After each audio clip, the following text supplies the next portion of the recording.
வருகை புரிந்திருக்கும் அனைவருக்கும் வணக்கம். இன்று 4ஆம் நிகழ்ச்சியாக இசைப்பேரறிஞர் தர்மபுரம் சுவாமிநாதன் அவர்களின் திருமுறை இசை தொடர் நிகழ்ச்சி நடைபெற உள்ளது. திரு குமார் அவர்கள் திருவிளக்கேற்றி இன்றைய நிகழ்ச்சியை துவங்கி வைப்பார்கள்.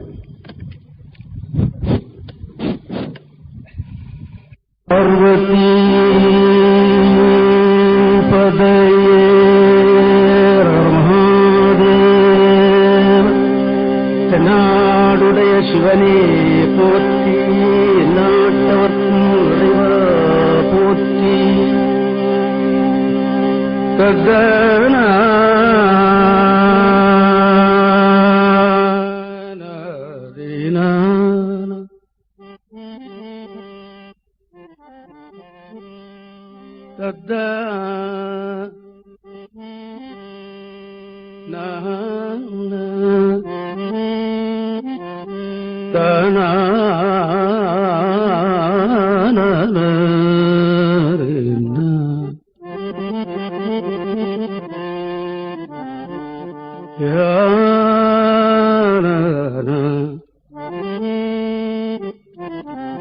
சத்தனந்தன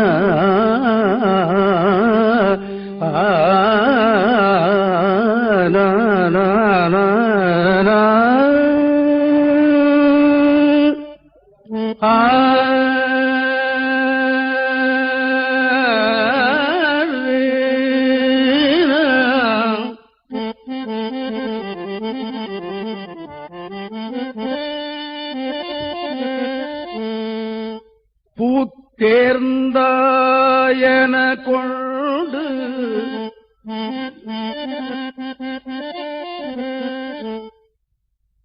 பூத்தேர்ந்தாயன கொண்டு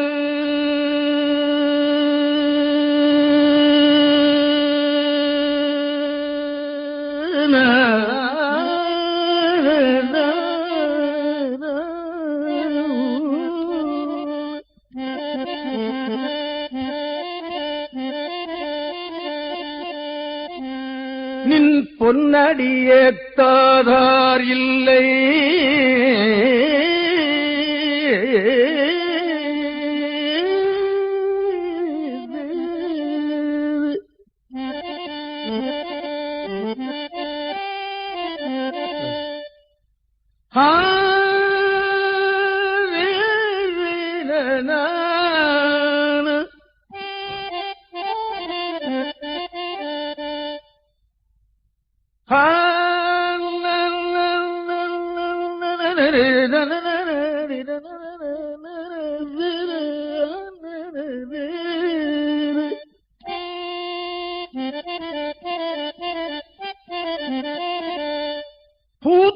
பூத்தேர்ந்தாயன கொண்டு நின் பொன்னடியேத்தாதார் இல்லை, எண்ணுங்கால்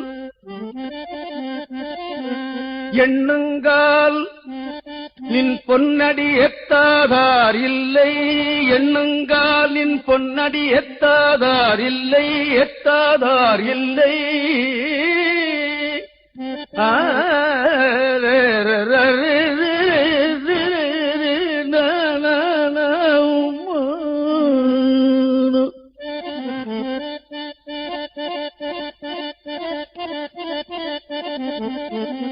ஒத்தூர் மேய ஒளிமழுவாள் அங்கை குத்தீர் உம்ம குணங்களே எத்தாதார் இல்லை.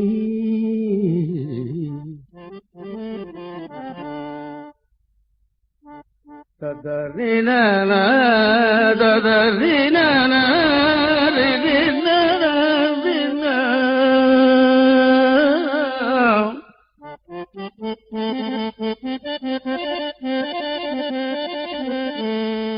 பூத்தேர்ந்தாயன கொண்டு நின் பொன்னடி எத்தாதார் இல்லை, எண்ணுங்கால் ஒத்தூர் மேய ஒளிமழுவாள் அங்கை குத்தீர் உம்மை உம்ம குணங்களே.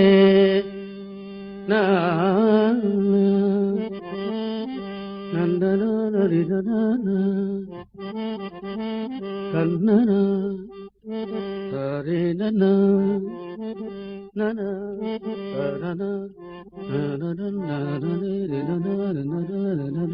கதரி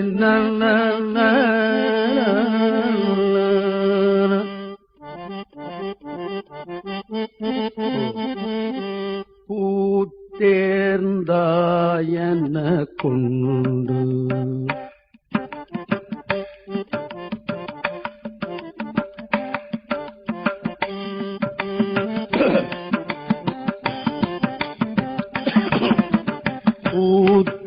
பூத்தேர்ந்தாயன கொண்டு நின் பொன்னடி எத்தாதாரில்லை எண்ணுங்கால்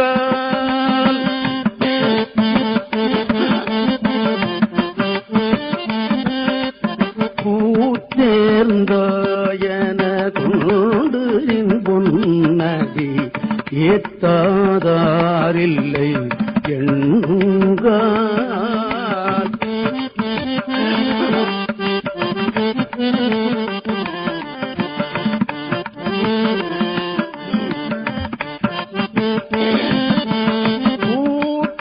பூத்தேர்ந்தாயன கொண்டு நடியே சாதாரில்லை எண்ணுங்கால்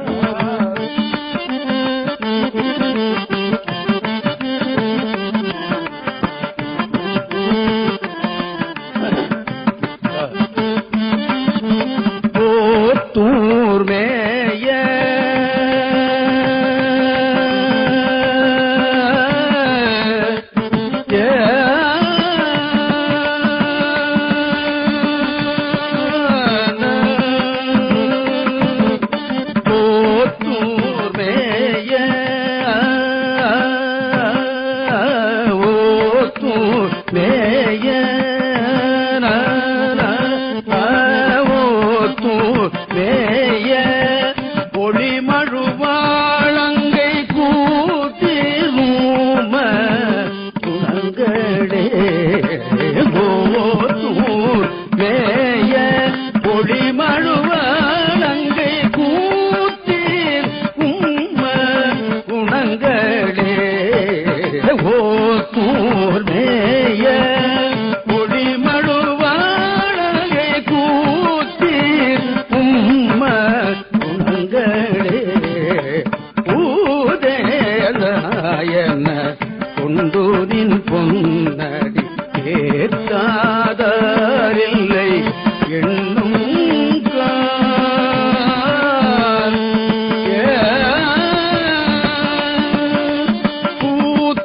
பூத்தேர்ந்தாயன கொண்டு நின் பொன்னடி ஏற்காதாரில்லை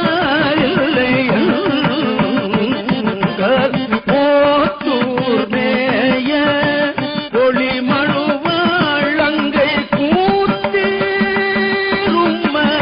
குணங்களே குணங்களே குணங்களே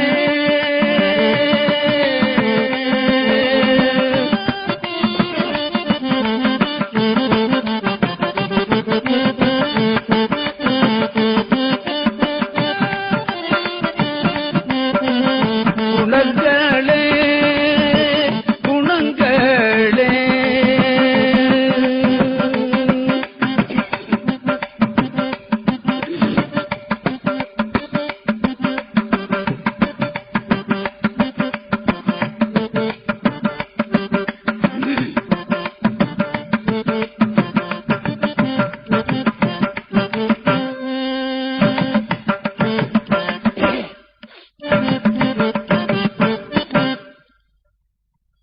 ஒரு மனிதன்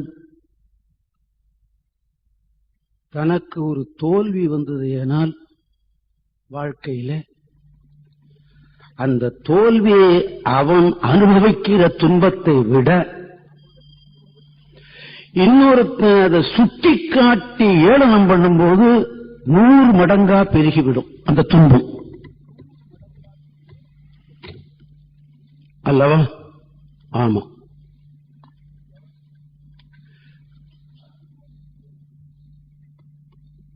திருவோத்தூர் என்று ஒரு ஊர். இன்னைக்கு திருவோத்தூர்னு சொல்றதில்லை, வேற ஒரு பேர் சொல்றோம். ஓத்துன்னு சொன்னதுன்னு அர்த்தம். வேதங்களை சிவன் சொன்னான், அதனால திருவோத்தூர் அப்படி பேர். அந்த ஊர்ல ஒரு பெரியவர், ஒரு சிவனடியார். அவர் தினந்தோறும் சுவாமிக்கு பனம்பழம் நைவேத்தியம் பண்ணார். எங்கேயுமே கேள்விப்படாத விஷயம், பனம்பழம்.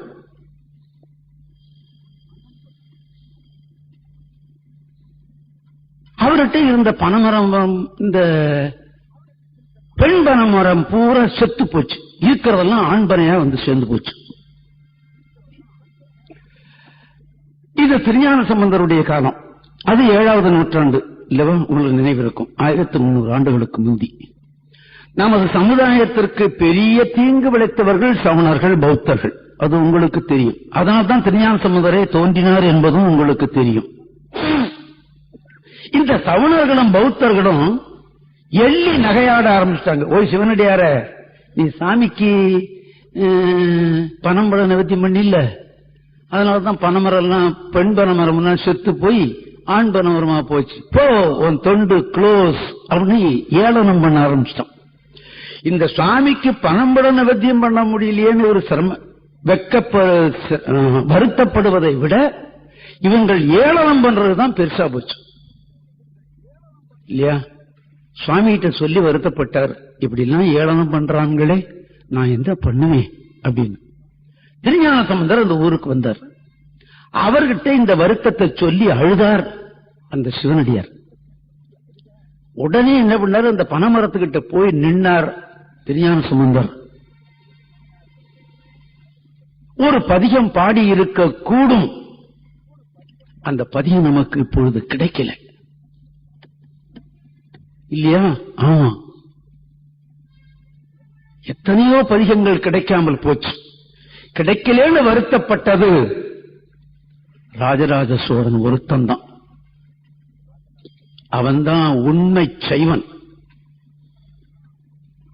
நாமெல்லாம் வருத்தப்படல இல்லையா? ஆமா, இருக்கிறதையே பார்க்கலையே அல்லவா? ஆமா. திருஞான சம்பந்தர் வந்து அந்த ஆண் பனைமரத்துக்கிட்ட வந்து நின்று ஒரு பதியம் பாடினார். இந்த ஆண்பனை பெண்பனை ஆகல, அத தவறா சொல்றாங்க எல்லாம் சொல்றாங்க. அந்த ஆண்பனை கொலை தள்ளி காயாச்சு. அதுதான் அதுல ஆச்சரியம்.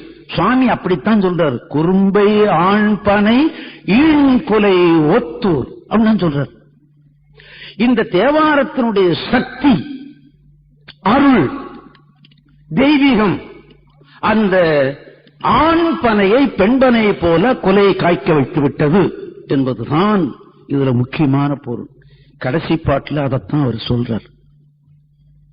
திருஞான சம்பந்தர் சொல்றார், நான் பாடி காட்டுறேன். இதுல இருந்து நமக்கு என்ன கிடைக்கிறது அப்படின்னு கேட்டா, ஒரு ஆண்பனையை கொலை என்ன வைக்கிற திருஞான சம்பந்தருடைய தேவாரம் நம்ம தலைவிதியை மாத்தாதா? நமக்கு அருள் வாங்கி கொடுக்காதா சிவனிட்ட இருந்து என்றுதான் நான் நினைக்கிறேன். அப்படி ஒரு அற்புதமான திருப்பதியம் இது என்பதை நான் உங்களுக்கு நினைவூட்டுறேன். இப்ப திருவோத்தூர்னு யாரும் சொல்றதில்லை அந்த ஊரை. இந்த சொல்லு என்னமோ மாதிரி சொல்லி செய்யார் அப்படின்னு சொல்றான்.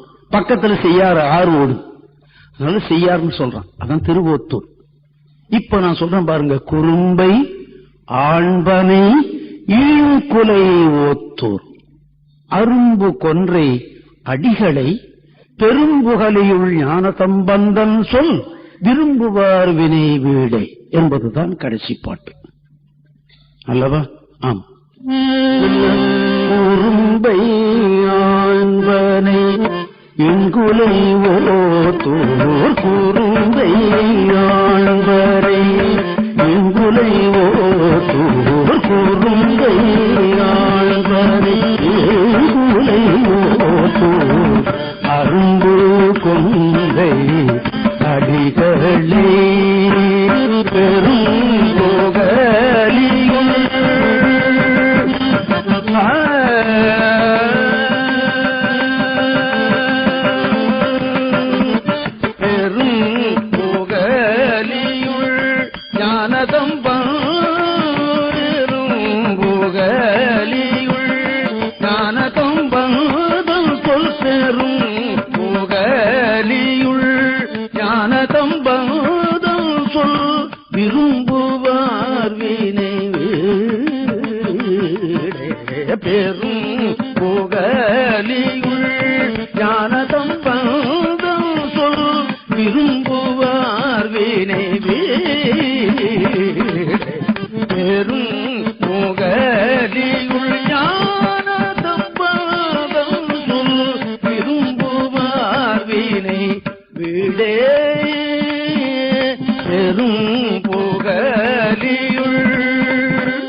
பெரும் புகழியுள்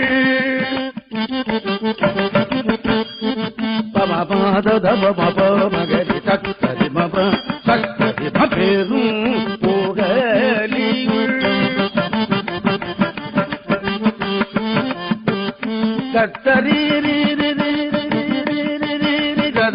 ததரி ததரி மகரி தரி ததரி தனி ததனி பெரும் புகழியுள் ஞானதம்பம் சொல் விரும்புவார் வினை விடே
என்ன புண்ணியம் செய்தனை நெஞ்சமே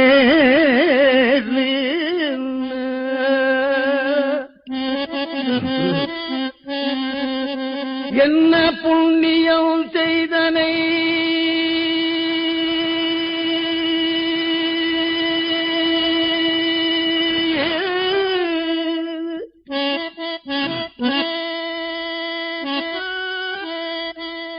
நெஞ்சமே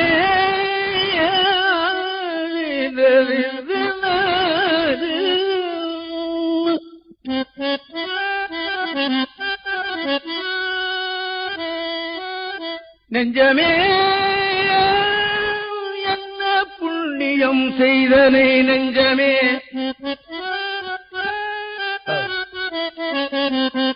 இருங்கடல் வையத்து வையத்து என்ன புண்ணியம் செய்தனை நெஞ்சமே நெஞ்சமே நெஞ்சமே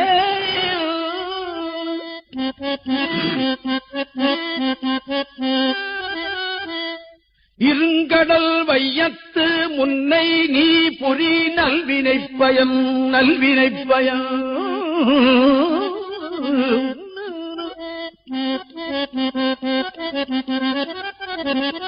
நெஞ்சமே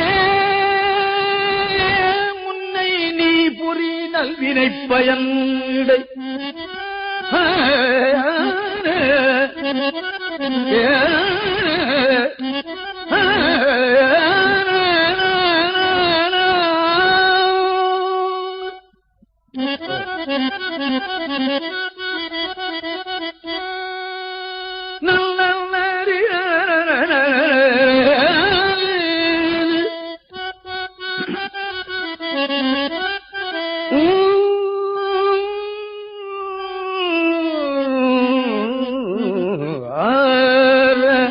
மண்ணு காவிரி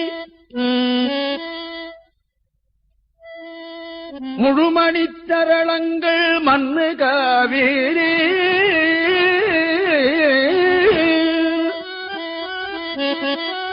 என்ன புண்ணியம் செய்தனை நெஞ்சமே இருங்கடல் வையத்து முன்னை நீ புரி நல்வினைப் பயனிடை முழுமணி தரளங்கள் மண்ணு காவிரி சூழ் திருவலஞ்சுடிவாணனை வாயார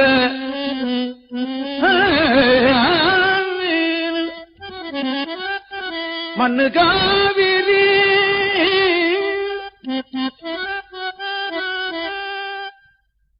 தரணங்கள் மண்ணு காவிரி சூழ் வலஞ்சுடி காவிரி சூழ் வலஞ்சுடி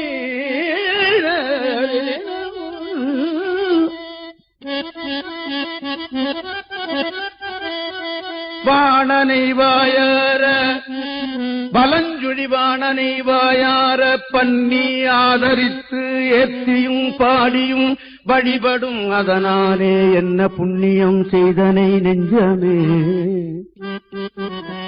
பலஞ்சுழிவாணனை வாயார பண்ணி ஆதரித்து எத்தியும் பாடியும் வழிபடும் அதனாலே என்ன புண்ணியம் செய்தனை நெஞ்சமே ஆதின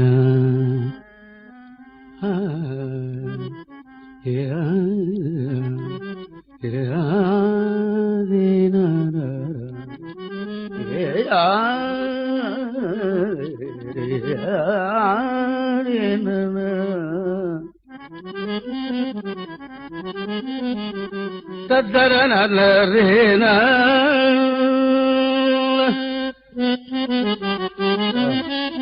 என்ன புண்ணியம் செய்தனை நெஞ்சமே இருங்கடல் பையத்து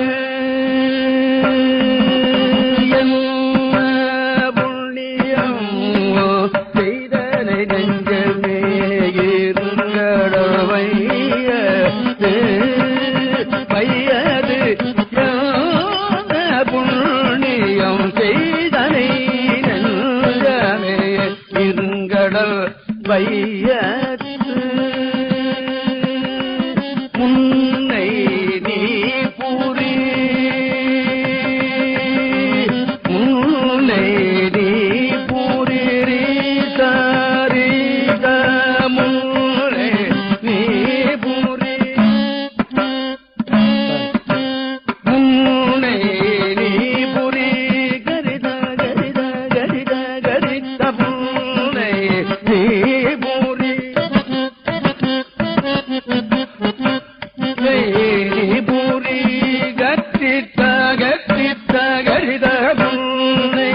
நீ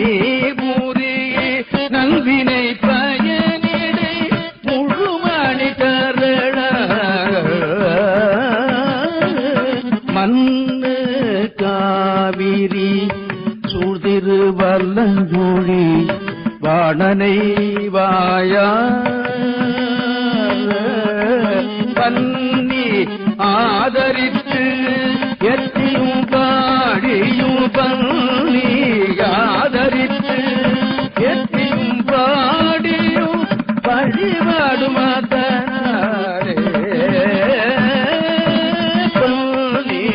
ஆதரித்து எத்தியும் பாடியும் வழிபாடும் அதனாலே என்ன புண்ணியம் செய்தனை நெஞ்சமே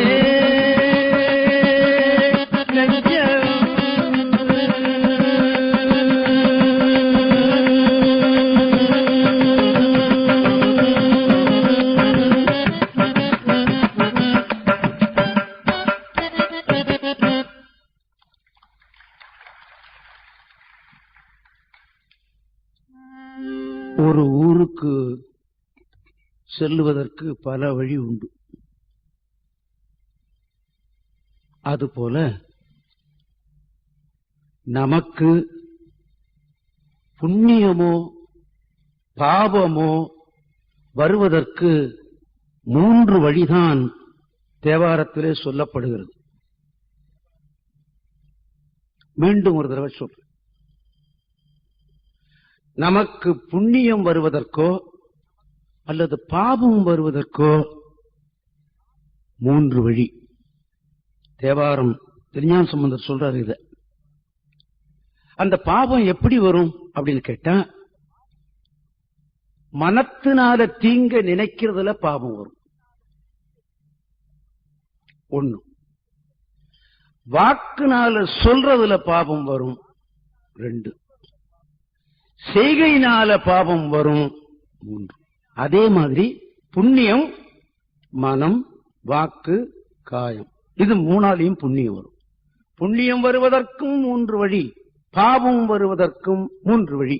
இதத்தான் திருஞான சம்பந்தர் சொல்றார் இந்த பாட்டுல. திருவலஞ்சுழியில இருக்கிற ஈசனை நீ நினைத்து விட்டாய், என்ன புண்ணியம் செய்து விட்டாய் நெஞ்சமே அப்படின்னு என்ன மகிழ்ச்சி கொள்றாரு பாத்தீங்களா திருஞான சம்பந்தர். அதுல இருந்து என்ன தெரிகிறது? நாமளும் வலஞ்சுழியில இருக்கிற ஈசனை நினைத்து விட வேண்டும் என்பது கருத்து. ஆமா, அதே போல் வாயார அவனை பாடி விட்டதுனால நீ என்ன புண்ணியம் செய்து விட்டாய் அப்படின்னு சந்தோஷப்படுறார். அதே மாதிரி வீழ்ந்து வணங்குதல், வலம் வருதல், இதெல்லாம் காயத்தினால உடம்பினால வருகிற செய்கை. திருஞான சம்பந்தர் ஒரு கோயிலுக்கு போனார்னா எத்தனை தடவை விழுந்து வணங்கினார்னு கணக்கு சொல்லப்படவில்லை பெரிய புராணத்துல. எத்தனையோ தடவை விழுந்து வணங்கினார் சொல்றார் இல்லையா? நாம ஒரு தடவை 2 தடவை கூட விழுந்து வணங்குறது இல்ல இல்லையா? அதுதான் காயத்தினால் வருகிற புண்ணியம். காயம்னா உடம்பு. திருவலம்பர் சுவாமி பிரகாரத்துல வலம் வருவதனால வருகிற புண்ணியம் இல்லையா? கால்களார் பயன் என் கரைக்கண்ணன் உரை கோயில் கோல கோபுர கோகரணம் சூழா கால்களார் பயன் என் என்பது அப்பர் தேவாரம் இல்லையா? ஆமா. கைகால் குப்பித்துள் என்று சொல்லுகிறோம். இந்த 3 வழிதான் இந்த திருப்பாட்டிலே சொல்லப்படுகிறது. என்ன புண்ணியம் செய்தனை நெஞ்சமே இருங்கடல் வையத்து முன்ன நீ புரை நல்வினை பயனிடை. நீ முன்னை செய்த புண்ணியம் இப்ப ஒண்ணும் இல்ல அப்படின்னு சொல்றார் சுவாமி. மண்ணு தளங்கள் மண்ணு காவிரி சூழ்திரு வலஞ்சொடை வாணனை வாயார பன்னி ஆதரித்து ஏத்தியும் பாடியும் வழிபடும் அதனாலே என்ன புண்ணியம் செய்து விட்டாய். வலஞ்சுழி என்பது கும்பகோணத்துக்கு அருகாமையில் இருக்கிற ஒரு திருத்தலம். ஏன் அதற்கு வலஞ்சுழி என்று வந்தது என்று கேட்டால், இந்த மைக்கு தான் அந்த ஊர்னு வச்சுக்கோங்க. காவிரி இப்படி வருகிறது. இப்படி வருகிற காவிரி இந்த ஊர்கிட்ட இப்படி வந்து மறுபடியும் வலமாக போய் அப்படி போய் விடுகிறது. இதை பார்த்த நமது பெரியவர்கள், நமது முன்னோர்கள் அந்த ஊரை, அந்த திருத்தலத்தை இந்த காவிரி வலஞ்சுடியாக செல்வதனால இதுக்கு வலஞ்சுடி என்று பெயர் வைத்தார்கள். எவ்வளவு கெட்டிக்காரணம் பார்த்தீங்களா இல்லையா? ஆமா, அதுதான் திருவலஞ்சுடி என்று பேர். கும்பகோணத்துக்கு அருகாமையில சுவாமி மலைக்கு அருகாமையில் இருக்கிறது இந்த திருத்தலம். ஒண்ணு, இந்த திருப்பதிகத்தை யார் பாடுகிறார்களோ அவர்களுக்கு என்ன பலன் கிடைக்கும்னு இந்த கடைசி பாட்டுல சொல்றார். பாடி காட்டு.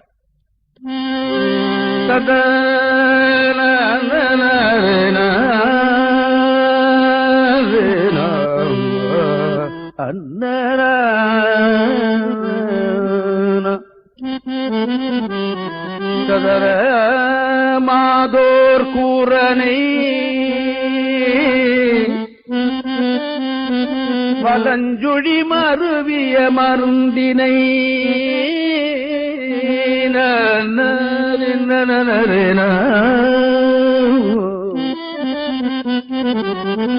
மாதோர் கூரனை வலஞ்சுழி மருவிய மருந்தினை வயற்காடிநாதன் வேலியன் ஞானதம் வந்தன் வாய் நவிற்றிய தமிழ் மாலை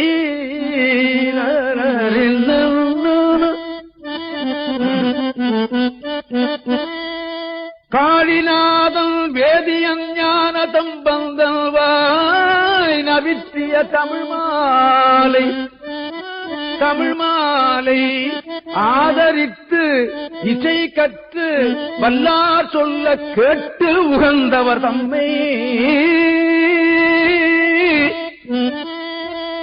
நான் தவறி சொல்லிட்டேன், நீ பாடக்கூட வேண்டாம், கேட்டுவிடு. என்ன கருத்து பாருங்க. அதுலயும் அந்த தமிழனுடைய பொருள் தெரிந்து இசையினுடைய நுணுக்கமும் தெரிந்து ஒருத்தன் பாடிவிட்டானே ஆனால், அந்த பாட்டை நீ கேட்டுவிட்டியே ஆனால் உனக்கு என்ன கிடைக்கும் தெரியுமா? தமிழ் மாலை ஞான சம்பந்தன் அவித்திய தமிழ் மாலை ஆதரித்து இசை கற்று வல்லார் சொல்ல கேட்டு உகந்தவர் தம்மை வாதியாவினை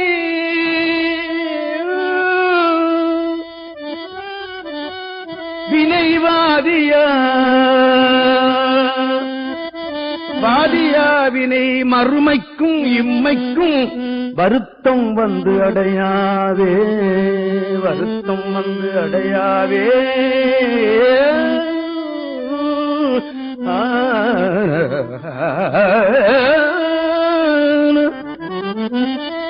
மாதோர் கூரனை வலஞ்சுடி மருவிய மருந்தினை வயற்காடி நாதம் வேதியம் ஞான சம்பந்தம் வாய் நவிற்றிய தமிழ் மாலே ஆதரித்து இசை கற்று வல்லார் சொல்ல கேட்டு வந்தவர் தம்மை வாதியாவினை மறுமைக்கும் இம்மைக்கும் வருத்தம் வந்தடையாவே.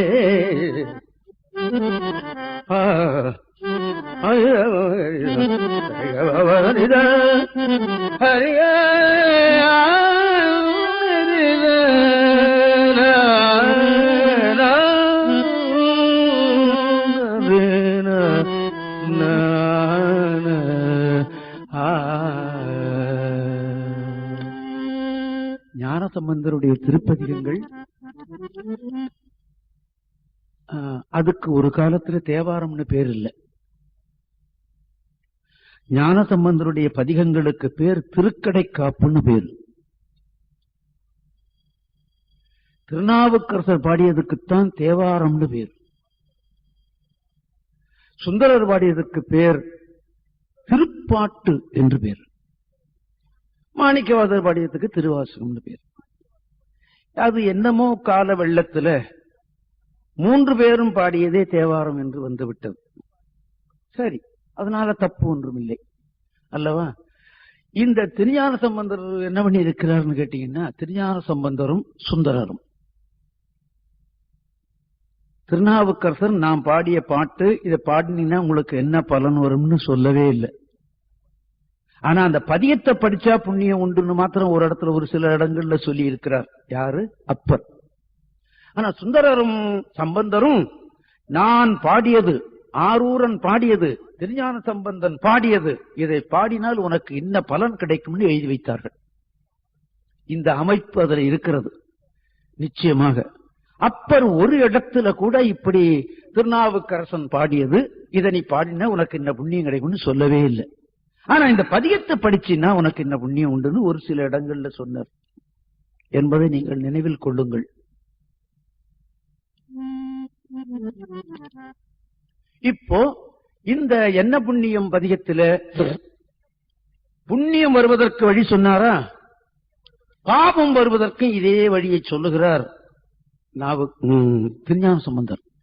அந்த திருப்பாடலை நான் இப்பொழுது உங்களுக்கு நினைவூட்டுவேன். நல்ல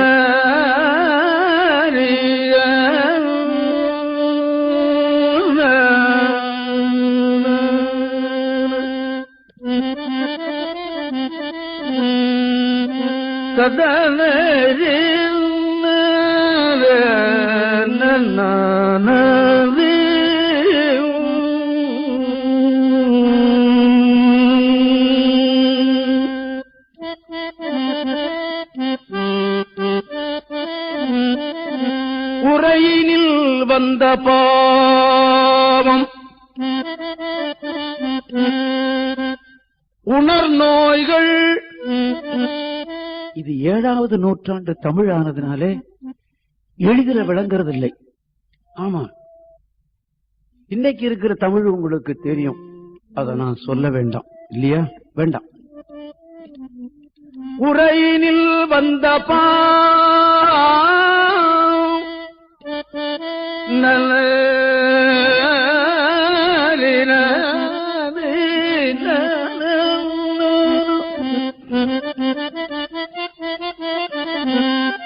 உணர் நோய்கள் உம்மசெயல் தீங்கு குற்றம் உலகில் வரையில் இல்லாமை செய்த அவை தீரும் வண்ணம்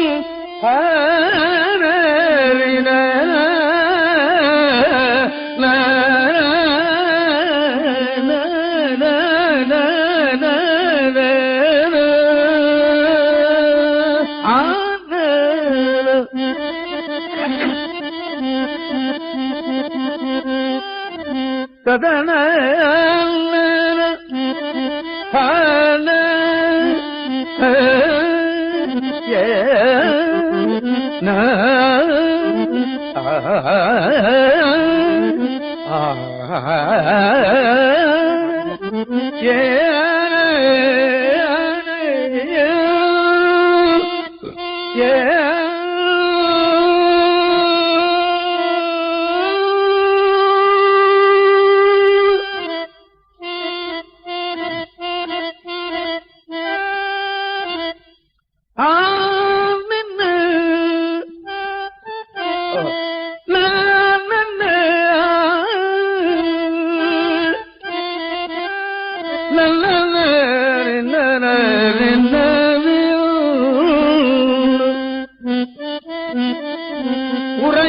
வந்த பாவம் உணர் நோய்கள் உம்ம செயல் தீங்கு குற்றம் வரையில் நில்லாமை செய்த அவை தீரும் வண்ணம் மிக ஏற்றி நித்தல் நினைவில்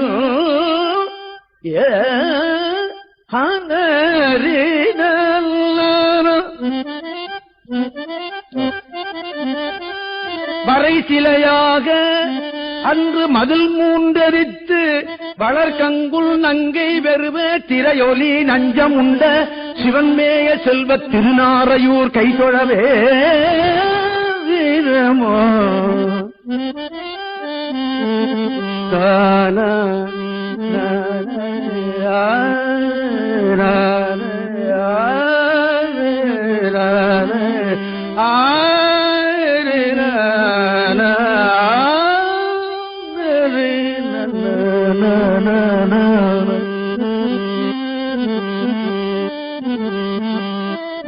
வரை சிலையாக அன்று மதில் மூன்றரித்து வளர்கங்குள் நங்கை வெறுவ திரையொலி நஞ்சமுண்ட சிவன்மேய செல்வ திருநாரையூர் கைதொழவே திரையோலி நஞ்சம் உண்ட சிவன்மேய செல்வ திருநாரையூர் கை தொழவே தொழவே திரையோலி நஞ்சம் உண்ட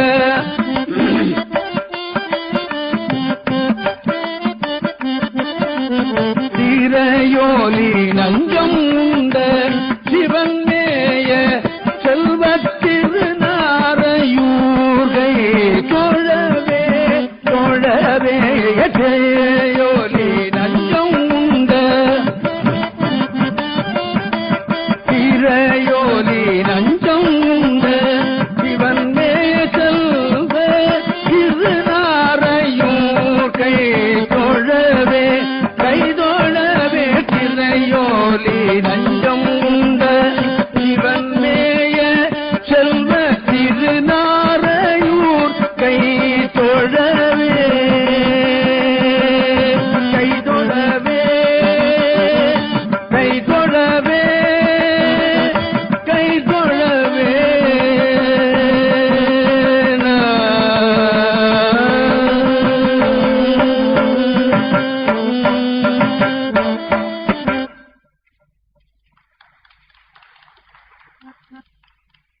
உரையினில் வந்த பாவம்.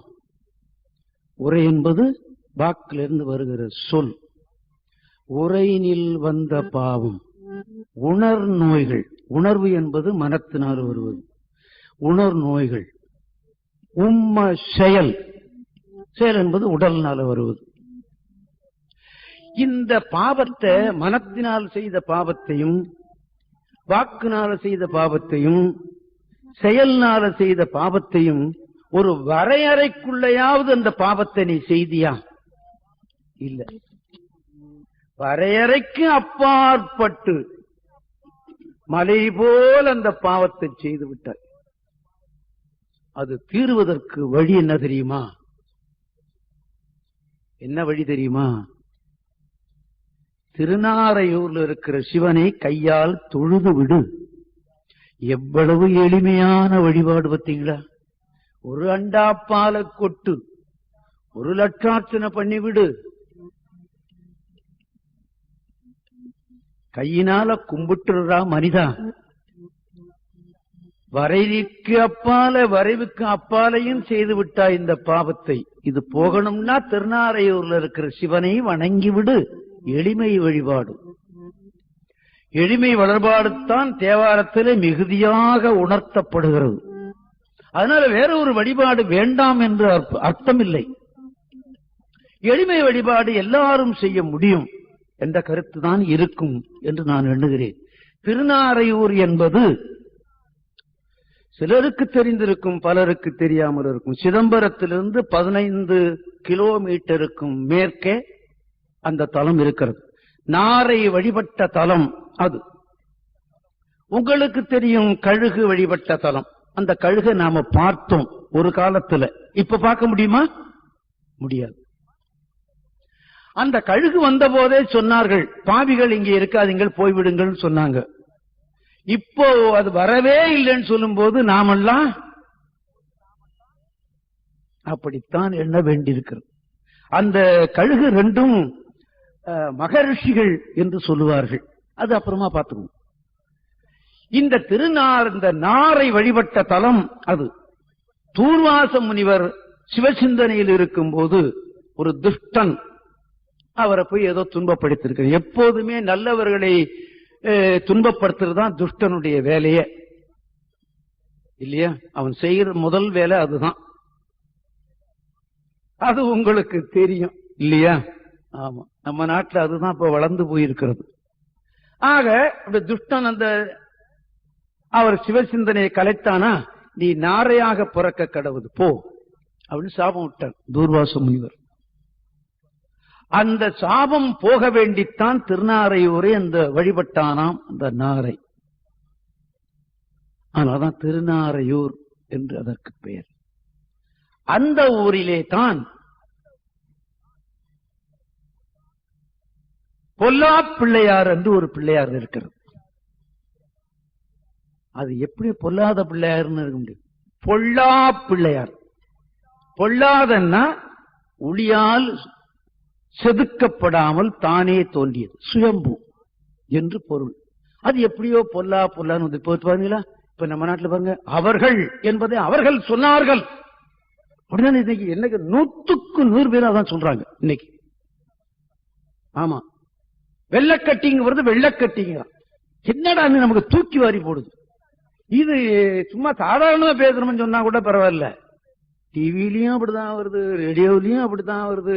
கேட்டா நமக்கு தூக்கி போடுது. இந்த கமா புல் ஸ்டாப்புக்கு எல்லாம் என்ன அர்த்தம்னே தெரியல. அது போட்டோம், நம்ம வருத்தப்பட்டு பிரயோஜனம் இல்லை இல்லையா? ஆமா, அப்படி ஆயிடுத்து தமிழ். ஆக பொல்லா பிள்ளையார் என்பது பொல்லா பிள்ளையார் என்றுதான் இருந்திருக்கணும். பொல்லா பிள்ளையார் என்று வந்து விட்டது.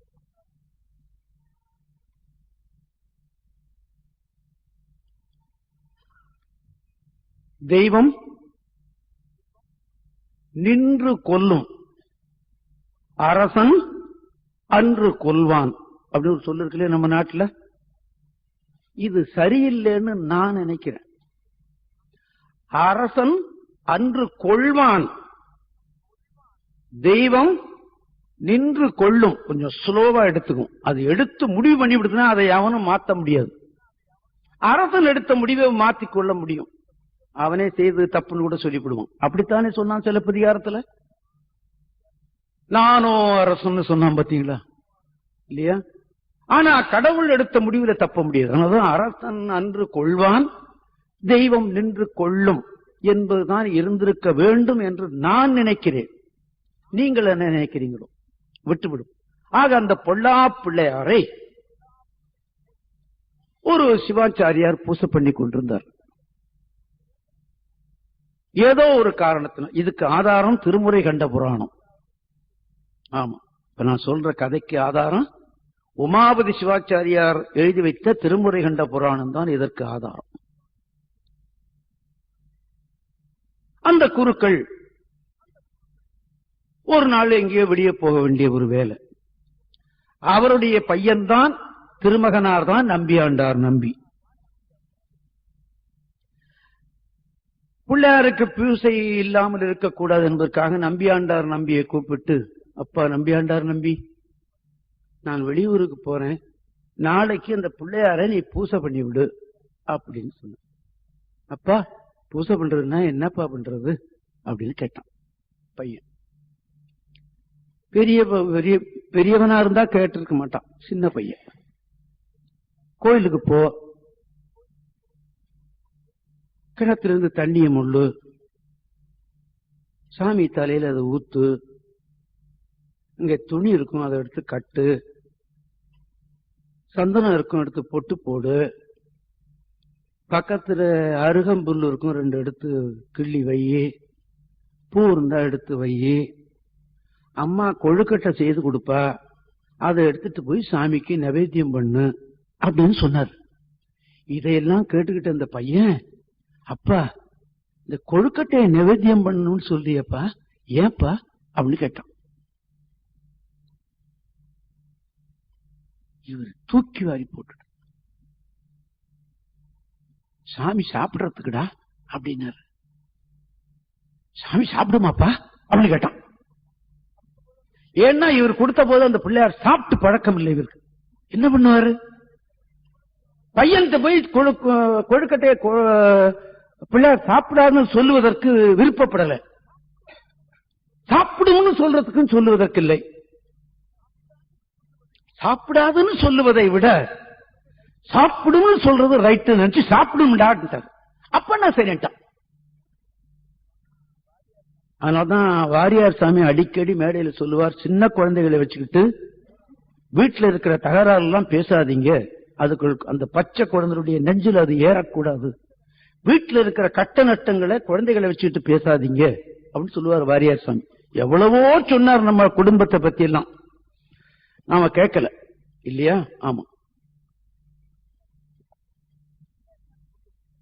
சரி, அந்த குறுக்கள் போயிட்டார்.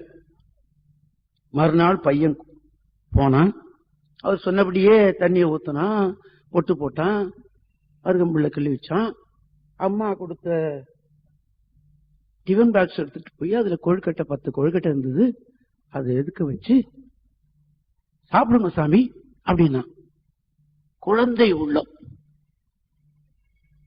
குழந்தை உள்ளம் இல்லையா?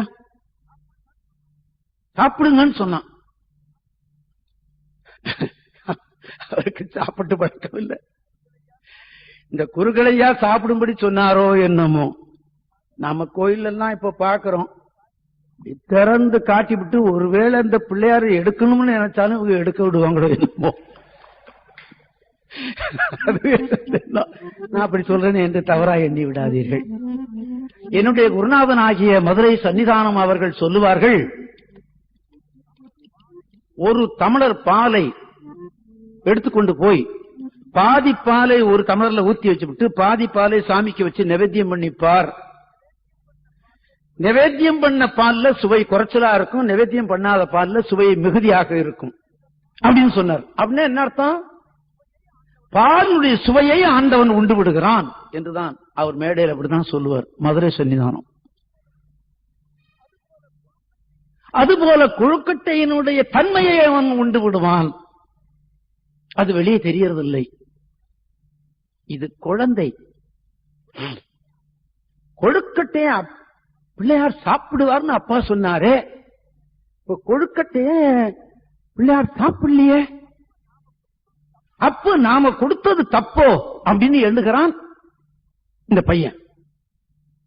வா சாப்பிடுப்பா. ஒரு தடவை சொன்னான், 10 தடவை சொன்னான், 100 தடவை சொன்னான், 1000 தடவை சொன்னான். விநாயக பெருமானே சாப்பிடு, விநாயக பெருமானே சாப்பிடுன்னு 1008 தடவை சொன்னான். 1008 அர்ச்சனை மாதிரி 1008 தடவை சொன்னான் பாருங்க, அது அர்ச்சனை ஆயிட்டுது. இந்த பிள்ளையார் சாப்பிடுற வரைக்கும் விநாயக பெருமானே உண்ணும், விநாயக பெருமானே சாப்பிடு, விநாயக பெருமானே சாப்பிடுன்னு சொன்னார் பாருங்க. 1008 தடவை சொன்னான், சாப்பிடல. முட்டிக்குவேன், இந்த தூள்ல முட்டிக்குவேன், சாப்பிடுறியா இல்லையா அப்படின்னு கேட்டான். இல்ல, சாப்பிடல. போட்டான் ஒரு முட்டு, டமார்னு போட்டான் பாருங்க. இரு இரு இரு சாப்பிடுறேன். 1 2 3 4 5 6 7 8 9 10 சாப்பிட்டார். வெறும் டம்ளர் மிச்சம். இதை முன்னையே சாப்பிட்டு இருக்க கூடாதா? நான் பள்ளிக்கூடத்துக்கு போயிருக்கணும்ல, காலையில 8 மணிக்கு வந்தா நான் 10 மணிக்கு பள்ளிக்கூடத்துக்கு போயிருக்கணுமே. பள்ளிக்கூடத்துக்கு நேரம் கழிச்சு போனா வாத்தியார் அடிப்பார் அல்லவா, நீ ஏன் இவ்வளவு நாள் சாப்பிடல, எனக்கு கல்வி சொல்லிக் கொடு அப்படின்னு கேட்டுட்டான். கொழுக்கட்டை சாப்பிட்டதோடு இல்லாம எனக்கு கல்வியும் சொல்லி கொடுத்துட்டான். வாடா நான் சொல்லித்தரேன் வா, உனக்கு கல்வியும் சொல்லி கொடுத்தார். படிச்சு விட்டு 12 மணிக்கு வீட்டுக்கு வந்தான். வரும்போதே இந்த டப்பாவை இப்படியே ஆட்டிக்கிட்டே வந்தான்.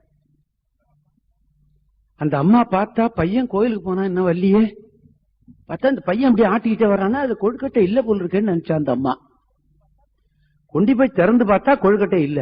ஏண்டா நம்பியாண்டார் நம்பி, இங்கடா கொழுக்கட்டை கேட்டா. பிள்ளையார் சாப்பிட்டாருமா. அவளுக்கு கல்யாணம் ஆகி 25 வருஷம் 30 வருஷம் ஆகுது, கொழுக்கட்டை செய்து கொடுத்தான்னா அது ஆடாது அசங்காது, அப்படியே வீட்டுக்கு வந்துடும்.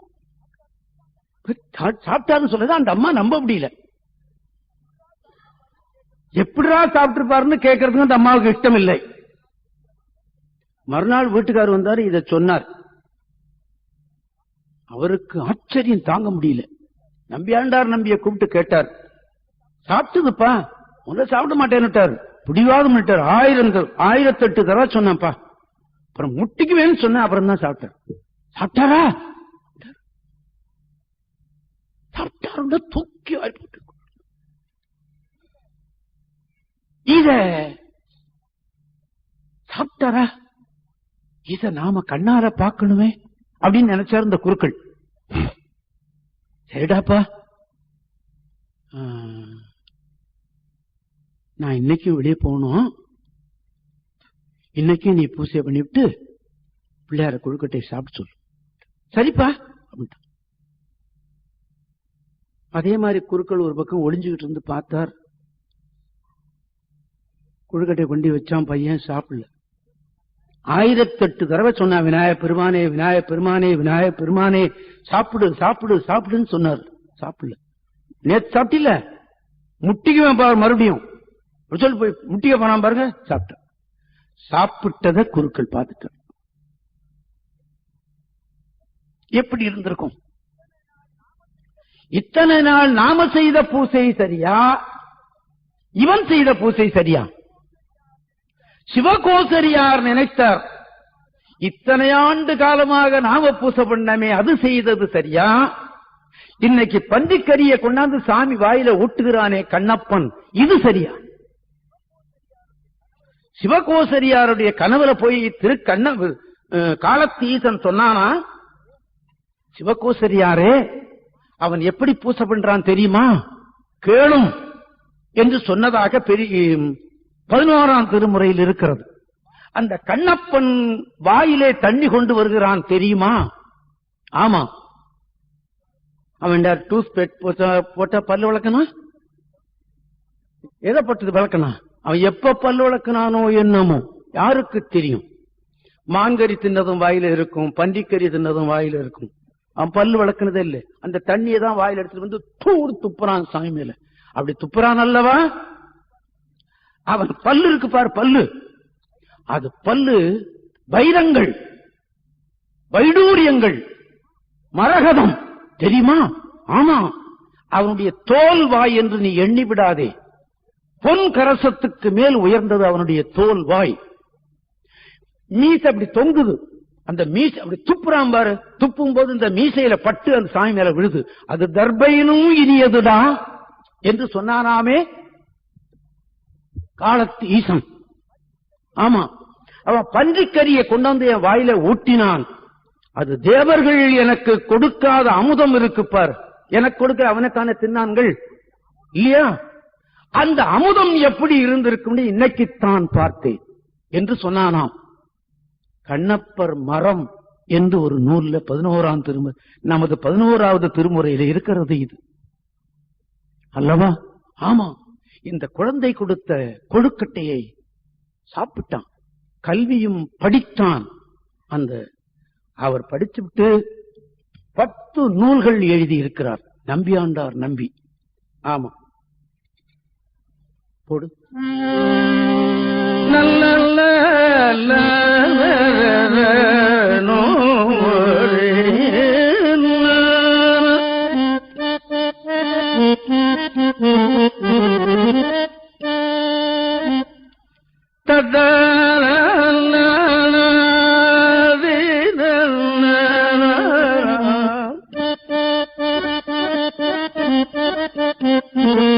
என்னை நினைந்து அடிமை கொண்டு என் இடர்கெடுத்து தன்னை நினையத் தருகின்றான்.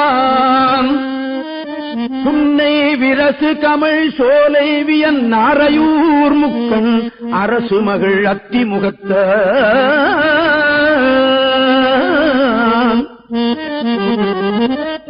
அத்தி என்பது யானை, அத்தி என்பது யானை, யானை முகத்தான்னு நாம் இங்க பொருள் பண்ணோம்.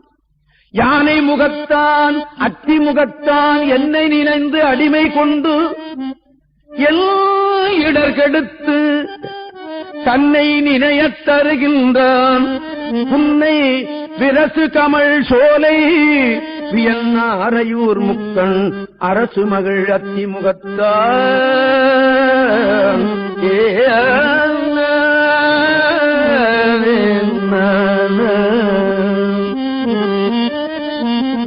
இது இப்படி ஒரு 10 நூல் விநாயகர் பெருமான்கிட்டே படிச்சுட்டு அவர் செய்தார். அதுல ஒன்று விநாயகர் இரட்டைமடி மாலை என்று ஒரு நூல் 11ஆம் திருமுறையில் இருக்கிறது. அது உங்களுக்கு தெரியும். நமக்கு 12 திருமுறை தான் நமக்கு உரியது இல்லையா? சில பேர் நினைக்கிறாங்க இவ்வளவு நூல் என்னத்துக்குடா, ஏதேனும் ஒரு நூல் இருந்தா போறாதான்னு. சென்னையில அவனுக்கு ஒரு வீடு இருந்தா 12 வீடு இருந்தா வேண்டாம்னு சொல்லி விடுவானா? ஐயோ என்னுடைய தாப்பனார் இன்னும் 2 வீடு வாங்கி வைக்காம போய்விட்டாரு அப்படின்னா எண்ணுவானே தவிர, பைத்தியக்காரன் என்னுடைய தகப்பன் 12 வீடு வாங்கி வச்சுட்டான் அப்படின்னா சொல்லுவான்? எவனும் சொல்ல மாட்டான். அதுபோலதான் நமது முன்னோர்கள் இத்தனை நூல்கள் எழுதி வைத்திருக்கிறார்கள். அதுல விநாயகர் இரட்டமணி மாலை என்று ஒரு நூல், திருத்தொண்டர் திரு அந்தாதி என்று ஒரு நூல், அற்புதமான நூல். ஆமா, சுந்தரமூர்த்தி சுவாமிகள் செய்த திருத்தொண்ட தொகைக்கு அடுத்த விளக்கம் இவர் எழுதி வைக்கிறார். அதிலிருந்து அடுத்த விளக்கம் தான் தெய்வ சேக்கிழார் பெருமான் எழுதி வைத்த பெரிய புராணம் அல்லவா? அதை தொகை என்பார்கள், இதை வகை என்பார்கள். பெரிய புராணத்தை விதி என்று சொல்வார்கள். நமக்கு கிடைக்குமா? எவ்வளவு பெரிய சொத்து! ஒருத்தர் தொகையா சொல்லிவிட்டு சென்றதை இல்லையா, எம்பிரான் சம்பந்தன் அடியார்க்கும் அடியேன் அப்படின்னு சொல்லிட்டு போயிட்டார். அதற்கு விரி எங்க? அதுக்கு அடுத்தபடி ஒரு அடுத்த ஸ்டெப், ஒரு விரி எங்க இருக்கு? நம்பியாண்டார் நம்பி செய்து வைத்த திருத்தொண்டர் திரு அந்தாதியில இருக்கு. அதிலிருந்து விரிவுதான் பெரிய புராணத்தில் திருஞான சம்பந்தர் புராணம். பிள்ளை பாதி புராணம் பாதி என்பார்கள். 3000 சில்லற பாட்டுல 1000 பாட்டுக்கு மேல் சம்பந்தருடைய வரலாறு வருகிறது இல்லையா? ஆமா, அப்படி ஒரு அற்புதமான நூலை செய்தவர் நம்பியாண்டார் நம்பி. ஆக ஆளுடை பிள்ளையார் சண்டை விருத்தம், ஆளுடை பிள்ளையார் மும்மணி கோவை, ஆளுடை பிள்ளையார் உலாமாலை, ஆளுடை பிள்ளை கலம்பகம், ஆளுடை பிள்ளை திருத்தொகை, எத்தனை நூல் செய்திருக்காது பார்த்தீங்களா? திருஞான சம்பந்தருக்கு எவ்வளவு பெருமை! நினைத்திருந்தாரே ஆனால் இத்தனை செய்திருப்பார். நாவுக்கரசருக்கு ஒன்றே ஒன்றுதான் செய்தார். அதனால நாவுக்கரசர் குறைந்து விட்டார் என்று நான் சொல்ல மாட்டேன். திருஞான சம்பந்தருக்கு ஒரு தனி இடம் உண்டு. அது முதலிடம். அதத்தான் தவ முதல்வர் சம்பந்தர் என்று சொன்னார் தெய்வ சேக்கிழார் பெருமான் கூட என்பதை நாம் எண்ணிக்கொள்ளும். ஆக இப்படி விநாயகரிடமே படித்துவிட்டு இப்படி நூலை செய்துவிட்டு தினந்தோறும் இந்த பிள்ளையார் அவர் கொடுத்த அமுதத்தை உண்டு கொண்டு இருக்கிறார் என்று கேள்விப்பட்டான் ராஜராஜ சோழன். தன்னுடைய மனத்து குறை தீரணும். ராஜராஜ சோழனுக்கு என்ன குறை? சொத்து இல்லையா, மணிகள் இல்லையா, ஆடைகள் இல்லையா, சோத்துக்கு இல்லையா, என்ன குறை? தேவாரம் கிடைக்கவில்லை. நாடு பூரா தண்டோரா போட்டான், கிடைக்கல. ஏதோ சில பெரியவர்கள் சொன்னதும் தமிழ் புலவர்கள் சொன்னதும் குந்தவி நாச்சியார் சொன்னதும் தான் அவருக்கு தெரிந்தது. சுருங்க சொல்ல போனா குந்தவி நாச்சியார் தான் அவருக்கு தேவார திருப்பதிகளை நன்றாக சொன்னவர்கள் என்று கூட சொல்லுகிறார்கள். அதே ஒரு பாட்டு குந்தவி நாச்சியார் சொன்னதாக சொல்லப்படுகிறது. ஒரு பாட்டு நான் ஏற்கனவே இந்த பாடுகள் எல்லாம் என்னுடைய கருத்துக்கு வந்ததுதான். சிலர் சொல்லி நான் கேட்கும் போது நான் மிகவும் சந்தோஷப்படுறேன். ஒரு பாட்டு ஆத்ம விசாரணை, நாவுக்கரசர் பாடிய ஆத்ம விசாரணை பாடல் அது. இப்ப நம்மள ஆத்ம விசாரணை செய்கிறோமா? இல்ல. தேவாரம் சொல்லுகிறது, தந்தை தந்தையார். இந்த பாடலை குந்தவி நாச்சியார் ராஜராஜ சோழனுக்கு சொன்னார் என்று சொல்லுகிறார்கள். இதெல்லாம் அந்த கர்ண பரம்பரை செய்தியிலே வருகிறது. நான் முதல் நாளே சொன்னேன், கர்ண பரம்பரை செய்தினா என்ன? கர்ணம்னா காது, காது வழியே வந்த செய்திகள். இதுக்கு ஆதாரம் கிடையாது இல்லையா? கர்ண பரம்பரை செய்திகள். தந்தையார் தாயார் உடன் பிறந்த தாரமார் புத்திரர் தாம் தாங்காரே வந்தவாறு எங்கனே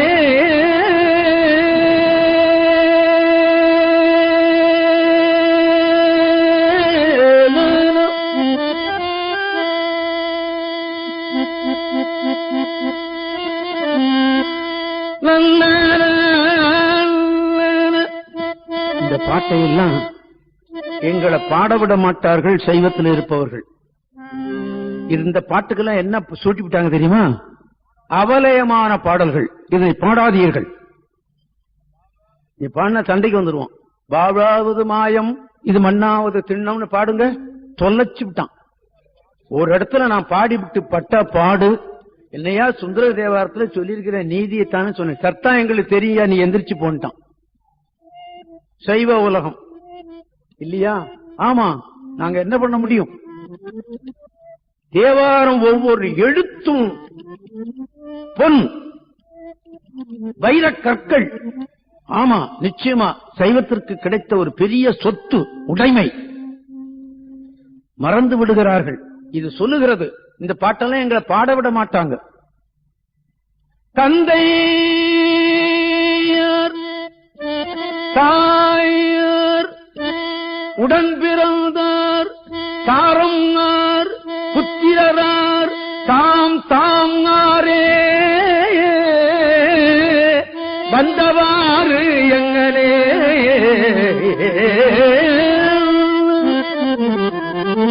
தந்தை வந்தவாறு எங்கனே தாய் வந்தவாறு எங்கனே உடன் பிறந்தார் வந்தவாறு எங்கனே தாரம் வந்தவாறு எங்கனே புத்திரர் வந்தவாறு எங்கனே தாம் வந்தவாறு எங்கனே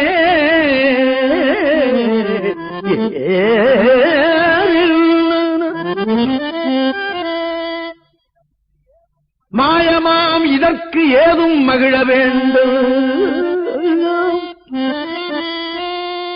மாயமாம் இதற்கு ஏதும் மகிழ வேண்டாம். தந்தையார் தாயார் உடன் பிறந்தார் தாரமார் புத்திரனார் தாம் தாம் ஆரே வந்தவாறு எங்கனே மாயமாம் இதற்கு ஏதும் மகிழ வேண்டும்.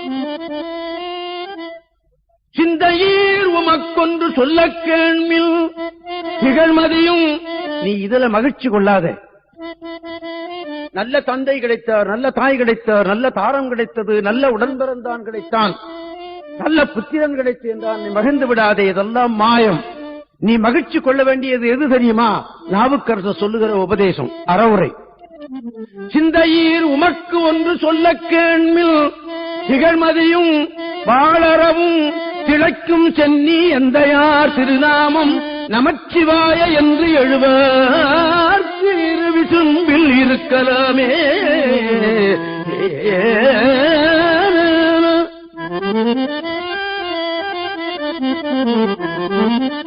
இத சொன்னா கேட்பானா? மனிதன் கேட்பானா? கேட்க மாட்டான். தனக்கு 20 வயசுல மனைவி திட்டுவா, உடன் பிறந்தான் திட்டுமா, தந்தை இருந்தால் திட்டுமா, தாய் இருந்தாலும் திட்டுவா.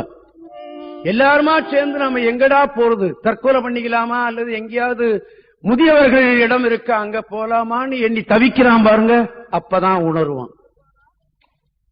இப்ப உணர்வானா?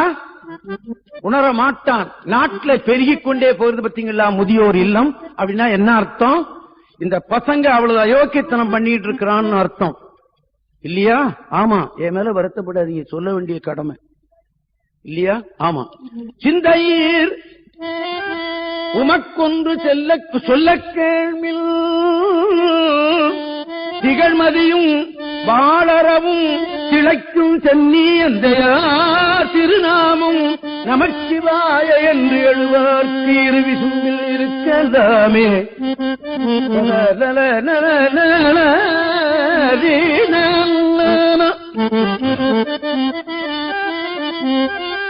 நானும் மனிதன் தானே, இது நான் சிந்தனை பண்ணி பார்க்கிறேன். நேத்து ஹலோ உங்களுடன் டிவியில, நான் டிவி பாக்குறதே மிகவும் குறைச்சல். ராத்திரி 7 மணிக்கு மேல ஏதாவது நிகழ்ச்சி இருக்கிறதா நான் பார்ப்பேன். எனக்கு பொழுது விடிஞ்சு போகுதுனா தேவாரம் படிக்கிறதும் எழுதுறதும் இந்த வேலையில தான் எனக்கு சரியா போயிடுது. ராத்திரி 7 மணிக்கு தான் சாப்பிடுவேன். சாப்பிட்டதுக்கு அப்புறமா சில இருந்து பார்ப்பேன். நேத்து இந்த ஹலோ உங்களுடன் பார்த்தேன். இந்த மனைவிய பத்தி ஒருத்தன் கேட்கிறான், தகப்பனாரை பத்தி ஒருத்தன் கேட்கிறான். ஐயோ கடவுளே, இப்படியும் ஒரு மானுட ஜென்மமா? எந்த கோர்ட்டுக்கு போய் கேட்கணும்? நான் அப்படி மனைவியோட கோர்ட்டுக்கு போறதுக்கு எந்த கோர்ட்ல நான் போடணும், எப்படி அதை நான் மூவ் பண்ணணும்னு ஒருத்தன் கேட்கிறான். நேத்து என்ன உறவு, என்ன ஒழுங்கு இது? இந்த மாதிரி அவன் ஹலோ உங்கள கேட்டது 1, நாட்டுல நடக்கிறது 1000 இல்லையா? ஆமா. காரணம் என்ன தெரியுமா? மதத்துல போதுமான அளவு நமது மத தலைவர்கள் ஊடி, நீ பூசை பண்ணு, விபூதி இடு, தாய் தந்தையரை திட்டாதே, தாய் தந்தையர்கள் தெய்வம், அன்னையும் பிதாவும் முன்னறி தெய்வம், நீ தாய் தந்தையரை வணங்கு என்றெல்லாம் சொல்லி இவர்களை மண்டையில அடித்திருப்பார்களே. ஆனால் இந்த அளவுக்கு ஆயிருக்காது என்றுதான் நான் நினைக்கிறேன். நான் நினைக்கிறதை சொல்றேன், நீங்க நினைக்கிறதையும் நீங்க சொல்லலாம். அதை பத்தி கேள்வி இல்லையா? ஆமா. அதனாலதான் இது கட்டுது. சிந்தையே உமக்கொன்று சொல்ல கேள்வில் திகழ்மதியும் வாளரவும் திளைக்கும் சென்னி எந்தையார் திருநாமம் நமச்சிவாய என்று பார்க்கு இரு விசும்பில் இருக்கலாமே.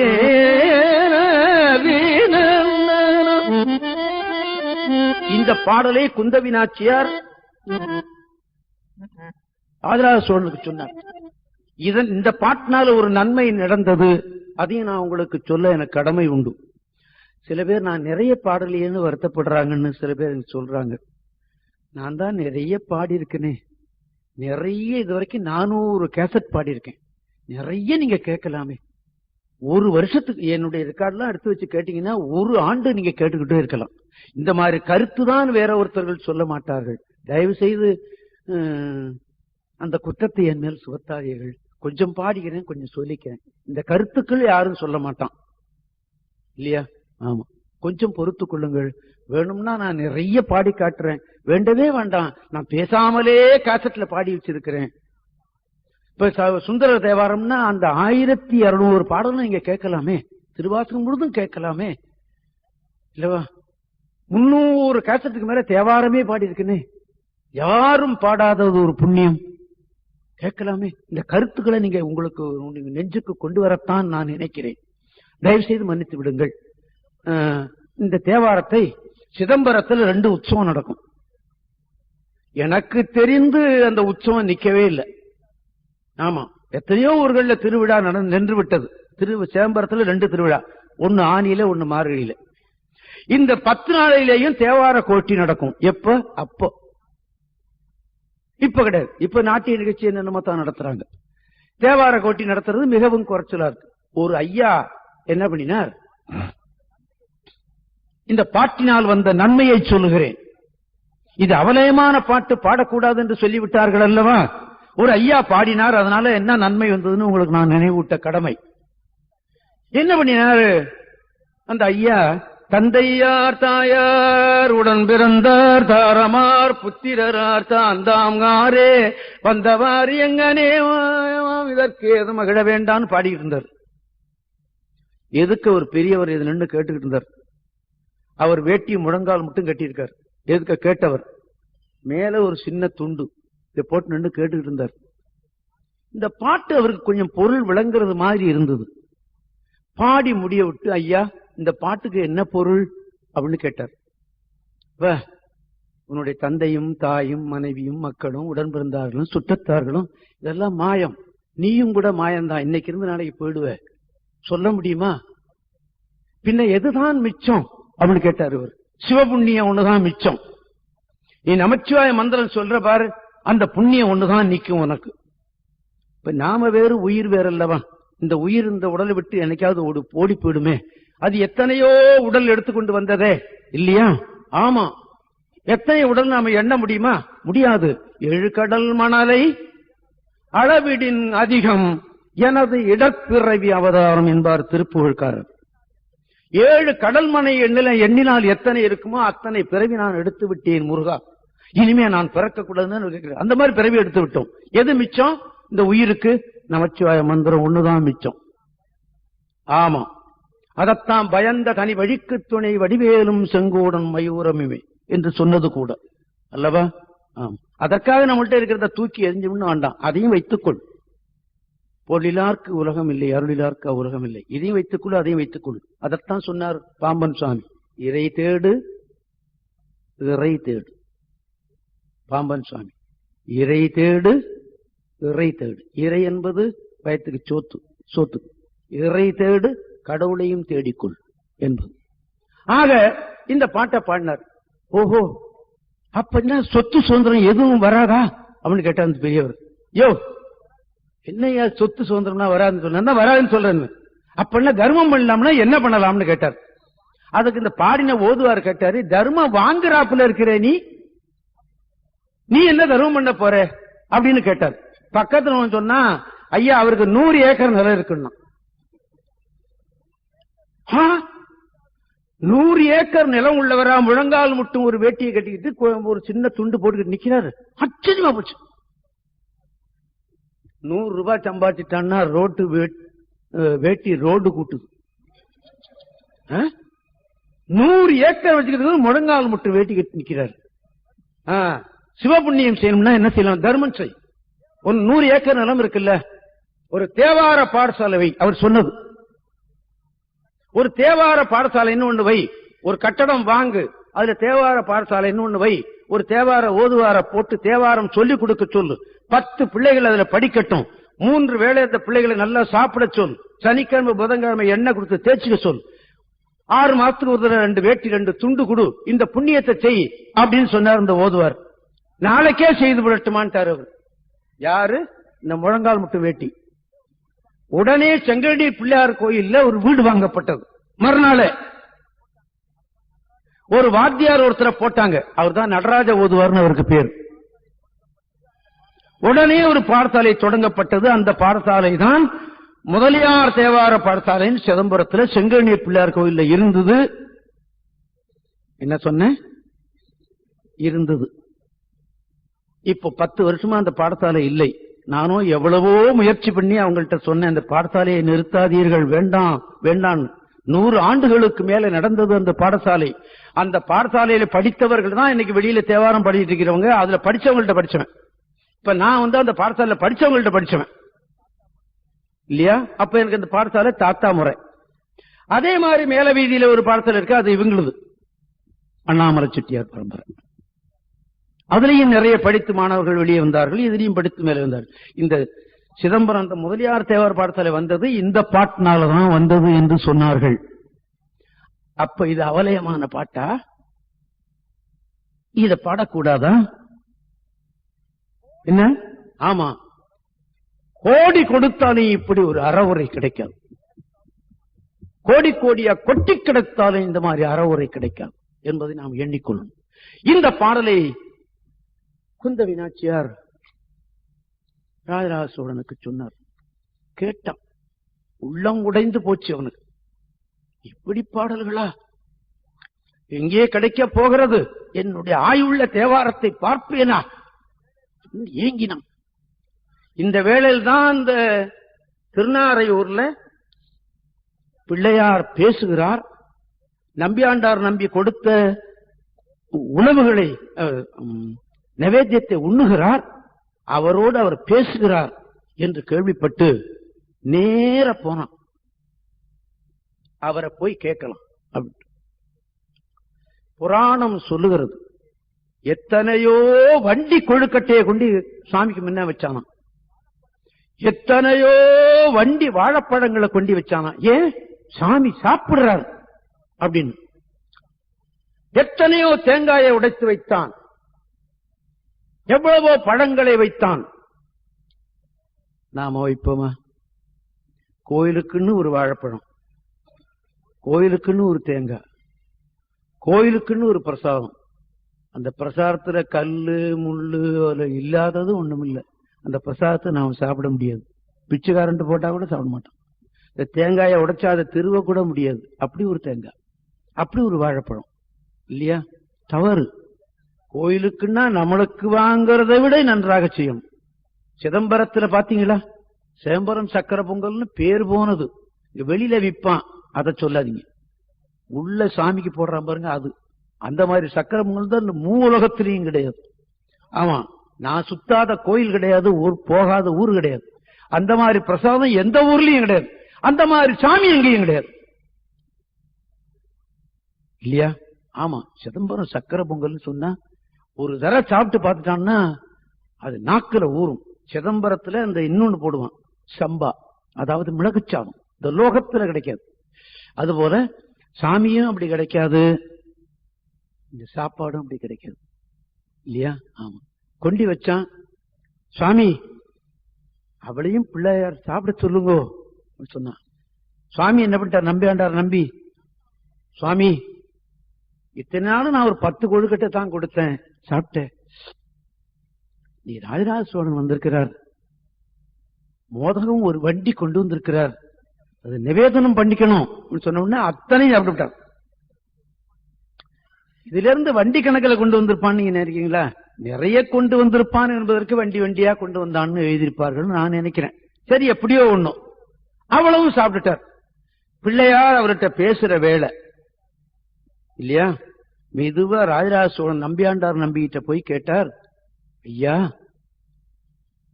எனக்கு ஒரே ஒரு குறை உண்டு. என்ன குறை தெரியுமா? மூவர் பாடிய தேவாரம் என்று ஒரு நூல் இருக்கிறதாம் தமிழ்நாட்டில். அது எங்கே இருக்குன்னு கேட்டேன். தமிழ் புலவர்களுக்கு தெரியல, தமிழிசை பாடல்களுக்கு தெரியல, யாருக்கும் தெரியல, கிடைக்கவில்லை எனக்கு. அந்த நூல் எங்க இருக்கிறது, எப்படி கிடைக்கும்னு சாமியை கேட்டு சொல்லுங்கன்னு சொல்லிட்டேன். கேட்போம். சுவாமி சாப்பிட்டு முடிஞ்சது.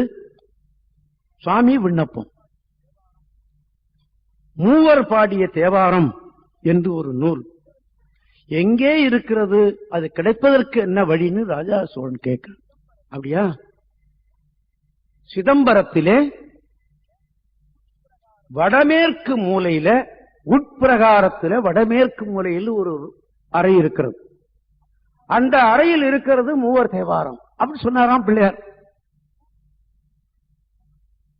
அப்படியா? பிள்ளையாரை வணங்கிவிட்டு நம்பியாண்டார் நம்பியை அழைத்துக் கொண்டு நேர போய் அந்த வடமேற்கு மூலையில பார்த்தா ஒரு ரூம் இருக்கு, அது பூட்டி இருக்கு, சீல் வச்சிருக்கு. அங்க இருக்கிற கட்டா இது யாரோ திருஞான சம்பந்தர் திருநாவுக்கரசர் அவங்க பாடின நூல் அதுக்குள்ள இருக்குன்னு சொல்றாங்க. அதை யாரும் திறக்கப்படாதுன்னு சொல்லிவிட்டாங்க. அது எத்தனையோ ஆண்டு காலமாக அது மூடி இருக்கிறது, இதை திறக்கணுமேன்னு கேட்டான். முடியாதுன்னுட்டாங்க தீட்சிதர்கள் இல்லையா? தில்லைவாழ் அந்தணர்தம் அடியார்க்கும் அடியேன் என்று சொல்லி வணக்கம் சொன்னது சுந்தரர் அல்ல, திருவாரூர் சிவனே சொன்னான். அப்படின்னு சொன்னா அந்த தில்லைவாழ் அந்தனுடைய பெருமையை என்னத்தை சொல்றது இல்லையா? அவர்கள் போய் இதை திறக்கணும்னு சொன்ன உடனே அவர்கள் திறக்கப்படாது, மூவர்கள் வந்தாதான் திறக்கப்படும் என்று சொல்லிட்டாங்க. யோசனை பண்ணி பார்த்தான், மூவர்கள் எப்படி வர முடியும், அவர்கள் ஆண்டவன் திருவடியை சேர்ந்து விட்டார்களே அப்படின்னு சொல்லிவிட்டு இதை சூசகமா மனசுக்குள்ள வச்சுக்கிட்டு, சரி போனா போயிட்டு போது அறை வேணா அப்புறம் திறக்கலாம், 4 திருவுருவம் இங்க இருக்கல்லவா கோயில்ல இருக்கு, அதுக்கெல்லாம் அபிஷேக ஆராதனை பண்ணி திருவீதி உலாவிட நினைக்கிறேன், செய்யலாமான்னு கேட்டா செய்யலான்ட்டாங்க. எப்படி செய்யறான் பாருங்க. 4 அபிஷேகம் நடந்தது, வாகனத்துல வச்சு கட்டி பிரகாரத்துல தூக்கிட்டு வந்தாங்க. அந்த வடமேற்கு மூலையிட்ட வந்து நின்ன நிறுத்திக்கிங்க, மூவர் வந்தாச்சு, கதவை திறங்கட்டான். யார் சொன்னது? ராஜராஜ சோழன். இந்த உருவம் மூவர் இல்லைன்னு சொல்ல முடியாது. முடியுமா? முடியாது. நல்ல சூழ்ச்சி அல்ல, நல்ல எண்ணம் பண்ணி விட்டான் ராஜராஜ சோழன். அதை விட நமக்கெல்லாம் தேவாரம் கிடைக்கணுங்கிற பிராப்தி இருந்தது சைவர்களுக்கு. அதற்காக ராஜராஜ சோழன் அந்த வேலையை செய்து விட்டான். ராஜராஜ சோழனை நான் மறந்ததே இல்லை, மறக்கவே மாட்டேன். அனுதினமும் நம்பி ஆண்டார் நம்பியும் நினைப்பேன், ராஜராஜ சோழனையும் நினைப்பேன். ஏன் தேவாரத்தை கொடுத்தோம், ஏட்டா அப்படி கிடைச்சிருக்கும், தரங்கண்டான். இதை சூழ்ச்சி என்று சொல்ல முடியாது, தன்னுடைய பேரறிவினால் செய்து விட்டான். ஆமா, தில்லைவாழந்தவர்கள் ஏமாந்து விட்டார்கள் என்று சொல்ல முடியாது, அதுவும் சொல்ல முடியாது. மூவர்கள் வந்து விட்டார்கள், கதவை திறந்துட்டாங்க. கதவை திறந்தால் கதவை திறக்க முடியல, ஒரே கரையான் புத்து, செல்லு கரையான் புத்து, கதவை திறக்க முடியல. கதவை தள்ளி விட்டு பார்த்தா கரையான் புத்து மேல வரல இருக்கு. கரையான் புத்து தான் தெரிந்தவரை எட்டுச்சோடி தெரியல. யோ கடவுளே, கதறா நடராஜா நடராஜா நடராஜா, கரையான் புத்து தானே இருக்கு, எட்டுச்சோடி எங்க இருக்கும்? எட்டுச்சோடியை எப்படி இருக்கணும்? கரையான் எட்டுச்சோடியில வந்து விட்டதுன்னா எப்படி எடுக்கணும்னு பக்கத்துல ஒருத்தர் சொன்னாரா, குடங்குடமா தண்ணியை கொட்டக்கூடாது, குடங்குடமா எண்ணெயை கொட்டணும், அதுல அப்படி கொட்டித்தான் எடுக்கணும்னு சொன்னான். கொண்டு வா குடங்குடமா எண்ணெயை, கொட்டிவிட்டான். கொட்டி எடுத்து பார்த்தார்கள். எடுத்து ஒவ்வொரு ஏடா எடுத்து நம்பியாண்டார் நம்பி ராஜராஜ சோழன் ஒவ்வொரு ஏடா கொடுக்கிறார். ஒரு சில ஏடுல முழு பதிகம் இருந்தது, ஒரு சில ஏடுகள்ல பாதி பாட்டு போயிருந்தது, 2 பாட்டு போயிருந்தது, ஒரு பாட்டுல பாதி இல்லை, இப்படியா கிடைச்சது. கடவுளே நடராஜா அப்படின்னு அழுகுறான். நடராஜா சொன்னாராம், இவ்வளவும் திருமுறை கண்ட புராணத்தில் வருகிறது, எனக்கு ஆதாரம் அதுதான். அப்ப அசரீரியாக நடராஜ பெருமான் சொன்னானாம். அசரீனா என்ன அர்த்தம்? இது சரீரம், அந்த வெறும் வெளி ஒலி மாத்திரம் வரும், அதுக்கு சரீரம் இல்லாததுன்னு அர்த்தம். அதுக்குதான் அசரீரின்னு, அததான் கடவுள் வாக்கு என்று சொல்லுவோம். ராஜராஜ சோழனே, உனக்கு வேண்டியதை மாத்திரம் வைத்திருக்கிறேன், ஏனைய பதிகங்களை நானே அழிக்க செய்து விட்டேன், அது உனக்கு தேவையில்லை, இருப்பதை எடுத்துக்கொண்டு மகிழ்ந்து கொள் என்று சொல்லிவிட்டான் நடராஜ பெருமான். ஆண்டவன் சொல்லி தேற்றுகிறான் அப்படின்னு சொல்லும் போது அந்த தேற்றம் அவருக்கு கிடைச்சு போச்சு. கிடைச்ச வரைக்கும் சந்தோஷம் அப்படின்னு எடுத்துட்டார். எவ்வளவு கிடைத்தது அப்படின்னு கேட்டா, சம்பந்தர் 16,000 பதிகம் பாடினார்கள் என்று கணக்கு சொல்லுகிறார்கள். 16,000 பதிகம். இன்னைக்கு இவர் கையில, ராஜராஜ சோழன் கையில கிடைத்தது எத்தனை தெரியுமா? 383 திருப்பதிகம். 1000 கூட இல்ல. இந்த 383வது சைவ உலகம் திரும்பி பார்க்கிறதா? எங்கேயோ தூக்கி எறிந்து விட்டார்கள். தினசரி வருகிற பேப்பருக்கு கொடுக்கிற மரியாதை கூட இதுக்கு இல்லை. வருத்தத்தோடு சொல்றேன். ஆமா, மறுபடியும் எடுத்து பார்த்தான். அப்பருடைய பதிகம் 49,000 பதிகம் பாடினார் என்று வரலாறு கிடைக்கிறது. இன்னைக்கு கிடைத்தது அப்பர்ல 312 பதிகம். அட்சர லட்சம் பெறும் என்று சொல்லுவார் வாரியார். ஒரு அட்சரம் லட்சம் பெறும் அப்படிம்பார். அதே மாதிரி தேவாரமும் அட்சரம் லட்சம் பெறும். பார்க்கலையே, படிக்கலையே அல்லவா? ஆமா. இன்னைக்கு இருப்பது அப்பர் 312 பதிகம். சுந்தரர் 38,000 பதிகம் பாடினார் என்று வரலாறு. இன்னைக்கு இருப்பது 100 பதிகம். இதெல்லாம் மொத்தம் சேர்த்தா எத்தனை பாடல்கள் இருக்கிறது அப்படின்னு கேட்டா 8239 பாடல்கள் நமக்கு கையில இப்போ இருக்கு. பிரசன்ட்ல நமக்கு இருக்கிறது அதுதான். 8239 பாடல்கள் இருக்கிறது.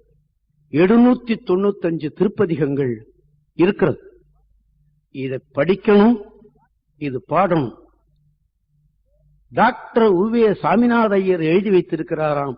ஒன்று, மேருமலையை நாம கண்டு வணங்கினால் என்ன புண்ணியம் கிடைக்குமோ,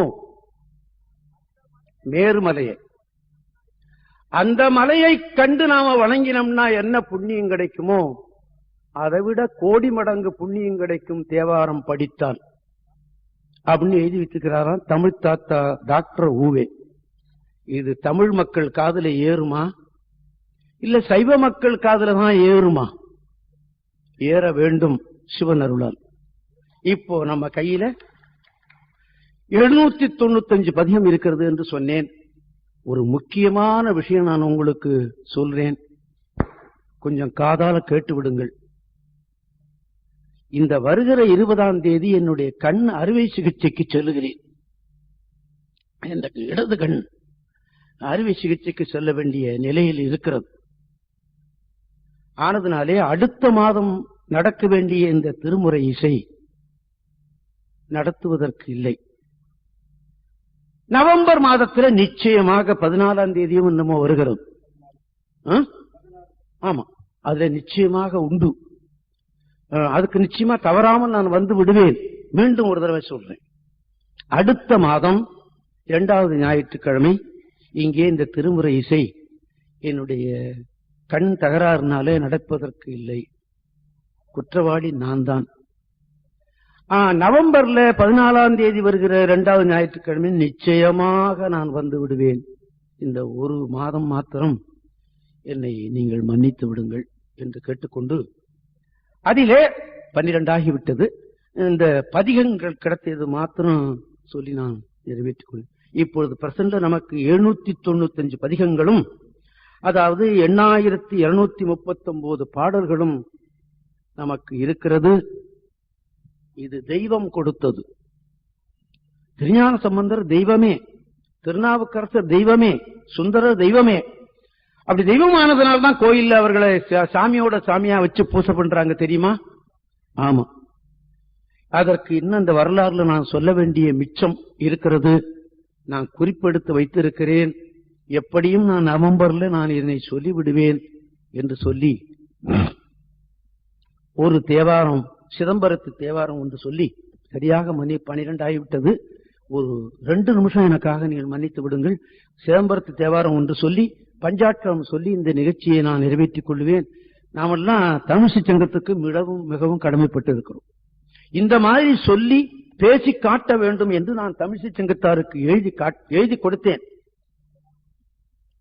அவர்கள் எனக்கு கொடுக்கலாமா என்று ஒரு வருடம் எண்ணினார்கள். ஆமா, எண்ணி துணிக கருமம், துணிந்தவின் எண்ணுவோம் என்பது இழுக்கு என்பதற்கு ஏற்ப ஒரு வருஷம் எண்ணி பார்த்து சுவாமிநாதனுக்கு இதை கொடுப்பதனால தவறொன்றும் இருக்காது என்று எண்ணி கொடுத்திருக்கிறார்கள். எத்தனையும் நான் கடமைப்பட்டு இருக்கிறேன். இத்தனை பேருக்கும் நான் தேவாரத்தை பற்றி சொல்லவும், இப்ப நான் வெளியில எங்கேயாவது ஒரு கோயில்ல வச்சேன்னா டான் மணி அடிப்பான், ஒரு இடத்துல மாலம் அடிப்பான், ஒருத்தன் ஊதுவான், அந்த இடைஞ்சல் எல்லாம் இருக்கும். அது இல்லாமல் இது ஜனங்கள் மத்தியிலே இது பரப்புவதற்குத்தான் இந்த இடத்தை நான் கேட்டேன். பெரிய மனத்தோடு, அருள் மனத்தோடு இந்த தமிழிசை சங்கத்தார் கொடுத்திருக்கிறார்கள். எத்தனை நன்றி செலுத்தினாலும் அதற்கு தகாது. நீங்கள் எல்லாம் தமிழிசை சங்கத்தாருக்கு ஒரு கடிதம் எழுதினாலும் கூட தேவை, நல்லது. தனிப்பட்ட முறையில் ஒவ்வொருவரும் எழுதுங்கள். இப்படி நீங்கள் செய்வது தமிழிசையை போற்றுவதாகும், தெய்வத்தை வளர்ப்பதாகும். நல்ல செயல் செய்திருக்கிறேன் எழுதிவிட்டால் அது அவர்களுக்கு ரெக்கார்டு அல்லவா? ஆமா, அதை செய்து விடுங்கள், அது நல்லது என்பதை கேட்டுக்கொண்டு ஒரே ஒரு சேம்பர தேவாரமும் பஞ்சாட்டமும் சொல்லி நிகழ்ச்சியை நிறைவேற்றிக் கொள்வேன்.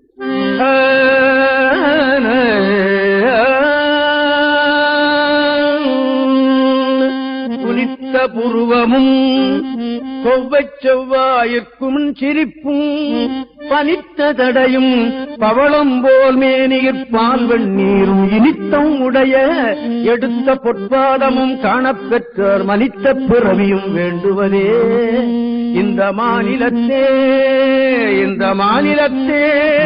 மனித்த பிறவியும் வேண்டுவதே. ஓம் நம சிவாய சிவாய நம ஓம் நம ஓம் நம சிவாய சிவாய நம ஓம் நம சிவாய நம ஓம் நம சிவாய சிவாய நம ஓம் நம சிவாய நம ஓம் நம சிவாய சிவாய நம ஓம் நம சிவாய சிவாய நம சிவாய நம சிவாய நம சிவாய நம சிவாய நம சிவாய நம